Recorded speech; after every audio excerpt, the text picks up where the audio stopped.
In 2028, the government announces that the world's energy resources will be fully exhausted within 5 years. To solve this problem, it's been decided to test the Shepard particle accelerator in the orbiting Cloverfield station. If all goes well, this would provide Earth with infinite energy. British engineer Ava doesn't want to leave her husband Michael alone because they recently lost their children to a fire and they should be working on fixing their relationship. But Michael convinces her to join the Shepard mission even if it takes years because they'll all die if she doesn't find a solution. Ava joins a crew formed by American Commander Jason, German physicist Ernst, Brazilian Dr. Monk, Irish engineer Gordon, Russian engineer Sasha, and Chinese engineer Ling. The team works wonderfully together, but unfortunately they fail at activating Shepard, and they keep trying for the next 2 years. Ava keeps in touch with Michael through video calls, and he updates her on the awful state of the world. When Ava needs some extra comfort, she also plays old videos of her children. The mood in the station is tense because they only have power for 3 more tries and the chances are low. The news they get from Earth isn't encouraging either. The world is coming apart under oil wars and conspiracy theorists believe Shepard is dangerous because it could rip open portals into parallel universes that will bring monsters to Earth. This mood often ends up triggering petty arguments among the crew that end up in actual physical fights that the commander has to stop. The team gets their emotions under control when it's time for the 47th test. After lots of calculations and care, they finally manage to get a beam going, but it immediately overloads and explodes. The entire station shakes and throws the crew from ceiling to floor, the power goes out, and a fire begins around the Shepard. Ernst puts it by opening the ventilation vents into space, but there's still the matter of fixing the power, which is harder than it looks because for some reason the system is all scrambled. Moments later, they have power again, thanks to the backup, because their main power is fried. The O2 tanks are leaking, the reserves are severely diminished, and Ava keeps trying to contact Earth for help to no avail. When the engineers check the comms they make a shocking discovery: Earth is nowhere to be found. The first theory they can think of is that Shepard has thrown them across the galaxy, prompting Ava to check her own private communicator and sadly confirm she can't contact her husband either. This dire situation triggers another argument among the crew as they look for someone to blame for the malfunction. Jason takes a moment to cry in private, and once he's calmed down, he breaks up all the arguments and reminds his crew their priority is to survive.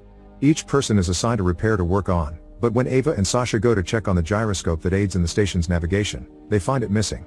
That's not the only weird thing happening. Sasha keeps touching his face because he feels something bothering him under the skin, and there are some weird groaning noises coming from one of the walls. Yet another argument begins because half of the crew doesn't want to break a wall and release something dangerous, but they don't have any other choice. As soon as they take the panel off, they are shocked to find a woman named Mina Painful stuck among the wires. Nobody knows who she is, but she mentions Ava's name. The crew immediately cuts all the wires and takes Mina out to take her to the infirmary, where they put her to sleep so that Monk can take care of her without more pain. Meanwhile on Earth, Michael wakes up in the middle of the night when he feels the whole house shaking. Looking through the window shows him lots of explosions outside, and when Michael checks his phone, he sees messages from everyone freaking out over a possible European invasion having reached the USA. Then Michael checks the internet for news, and while the government swears it wasn't a nuclear weapon, they still won't tell what caused the explosions. Michael calls the hospital he works at to see if he's needed, and he gets flabbergasted when he hears the actual facts about what's happening. Back in the station, the crew is arguing again. The gyro is missing, the system is still scrambled, and a mysterious woman appeared inside the wall, so they feel completely lost. Jason tells everyone to go back to work on the repairs since they're still the priority, but Ernst asks Ling to meet him in the X deck in 10 minutes to see if they can take control of the situation because he's done with Jason's orders. This is overheard by Sasha. While trying to fix Shepard, Ernst snaps and yells at Ling, who quickly puts him in his place and reminds him they're a team. Meanwhile in the rec room, the foosball is moving on its own. In the greenhouse, Gordon discovers the worms are gone. Sasha keeps obsessing with his skin and looking at his face in the mirror, thinking he can see something crawling inside him. Suddenly, his left eye moves on its own, and Sasha begins creepily talking to himself. Then he goes to the 3D printer and makes a gun that he takes to threaten Ernst and Ling, thinking he can make them confess to some secret conspiracy. Sasha starts coughing while he speaks and unexpectedly throws up before falling to the floor as his body goes through a seizure. Ling puts the gun away while the crew takes Sasha to Monk, but before the doctor can do anything, Sasha throws up the missing worms and dies. A terrified Ava goes to her room to stop herself from having a breakdown, but she returns when she hears Mina has woken up. Jason is wary of this woman, but Ava still approaches her and asks her what she's doing here. Mina wonders the same about Ava and explains she's been in this station for 2 years, she knows all the others except for Ling. Ava tells her Ling is the Shepard engineer, but Mina says that's her own job and that Ava was supposed to be on Earth. Mina swears Ava had been the team's civilian coordinator and they were friends, but Ava still doesn't know who she is. Upset over the fact nobody knows her, Mina clings to Ava with a hug and whispers in her ear not to trust Ernst because he was the one to sabotage the ship. When Jason learns about this, he checks the system and finds emails confirming Ernst is a spy. Jason immediately goes to find him and beat him up before locking him up in a room as a prisoner, although Ernst swears he doesn't know what they're talking about. In the meantime on Earth, citywide destruction has been reported. Michael's driving to the hospital while calling people at the base to send a message to his wife, only to hear they've lost contact with the station. Suddenly Michael stops the car because he sees a giant shadow walking away from a destroyed house, where young Molly is yelling for help. Michael takes her with him in the car, but they can't go to the hospital because Michael gets a message that the building has been destroyed too. He promises Molly she'll reunite with her parents later, then he takes her to a shelter that belongs to a friend that is out of town where they can wait safely. In the station, Gordon is working on the repairs when suddenly a weird hole appears on the wall and swallows his arm. This strange hole is capable of moving all over the wall and dragging Gordon with him. Jason and Ava hear him cry for help and come pull him out, but once he's free, Gordon is shocked to discover he's lost his arm. Monk takes a look at it but he can't find any clues, especially since Gordon swears it doesn't even hurt. Things get weirder when the door to Ernst's room opens on its own and he comes out to find something in the corridor that makes him call the crew. Everyone joins Ernst and finds Gordon's arm crawling on the floor. Gordon swears he isn't controlling it, so the crew puts the arm under a glass box while Ernst explains this proves the conspiracy theorist right. The Cloverfield paradox is real and two realities in a multiverse are fighting to occupy the same space, creating chaos. The arm starts making writing gestures and the crew brings it a pen that the arm uses to give a message. They need to check inside Sasha. They do as the arm says and to everyone's surprise, they find the missing gyroscope inside Sasha's stomach. They immediately put it back in the system and manage to fix the scrambling, which reveals the station had been upside down and moved during the explosion. As soon as they fix these issues, they manage to find Earth again, and while they can't send messages yet, they can receive the planet's signals. The news clips that appear on the screen are weird too. They talk about a 14-month-old world war that was caused by the destruction of the Cloverfield station, which fell in the middle of the ocean. Ernst quickly realizes what's going on. There aren't two different realities fighting. The crew and the station jumped into a different universe where the original crew is dead except for Mina. Ernst wants to fix Shepard and fire it again to return home, but Monk and Gordon want to help the people on this Earth. Ling disagrees and thinks it's too late here, so they should go back and prevent this war from happening on their Earth. Ernst stops the argument by pointing out that going back is their only option because the longer they stay, the weirder effects they'll go through. Later when Monk checks on Mina, she explains her station also failed when Shepard overloaded, and she can tell they are a crew from a parallel dimension. Ernst and Ling think condensation caused the Shepard to overload, so Ling goes to fix the ventilation to help with that problem. Ernst confirms it solves the issue, but Ling can't come back because the door has locked on its own and now the room is being filled with water coming out of the ventilation vents. Ernst, Ava, and Jason rush to help her, but they can't override the locking code, and they don't have enough strength to pull it open manually. Eventually the pressure of the water breaks open the outer door, and Ling dies when she's hit by the vacuum of space.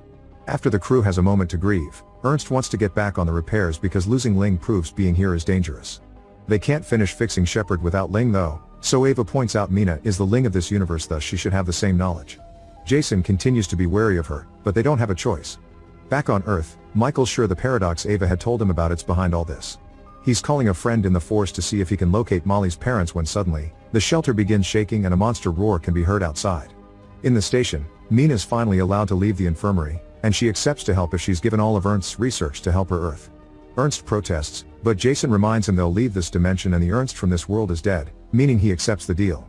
Mina will require lots of power to fix the final section of the Shepard, and the guys begin working on it while Ava takes Mina to her new room.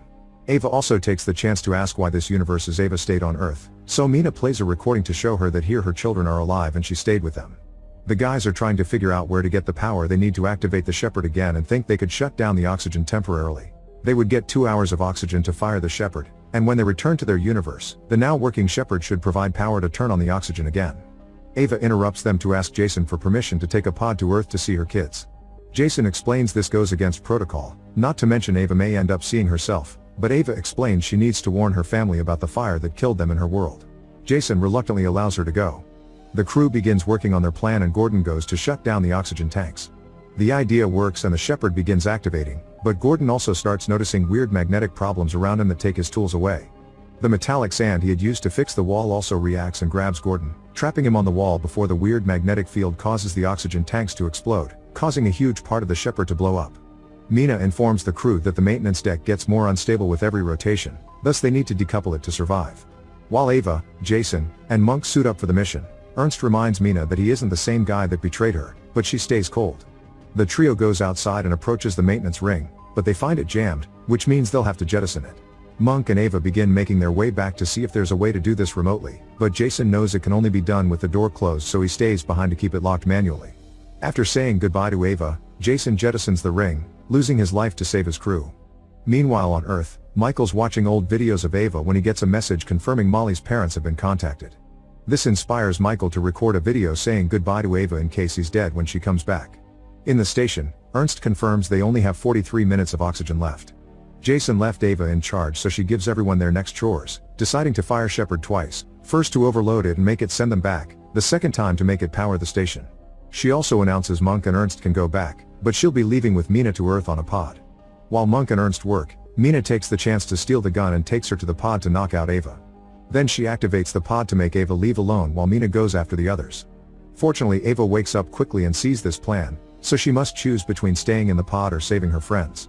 Mina finds Monk first and shoots him to get the key for the Shepard because she wants to keep it to save her planet. Ava decides to cancel the pod and come looking for Mina, but by the time she arrives, Monk's already dead. Mina goes after Ernst next, although her shot isn't in a vital spot because she needs him to control the Shepard, although she admits she wants revenge for her crew.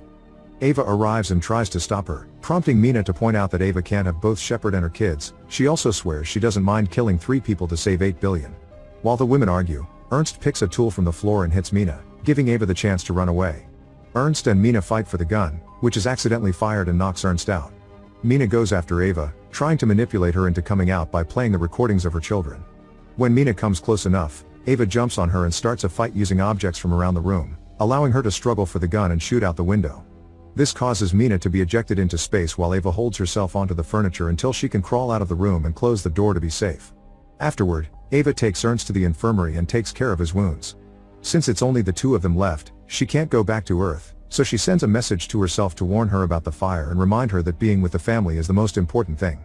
Next, Ernst and Ava overload the Shepard, and the beam once again transports them between dimensions. The duo can see Earth again and immediately contact the base, confirming Shepard is working and getting permission to come back. Once the Shepard is activated for a second time to start the production of energy, Ernst and Ava get on a pod to go home. Michael gets a message from the base confirming his wife is fine and soon they'll reunite, but Michael freaks out and asks the higher-ups to tell Ava not to come. As the pod comes closer to Earth, a giant monster bursts from the clouds with a loud roar.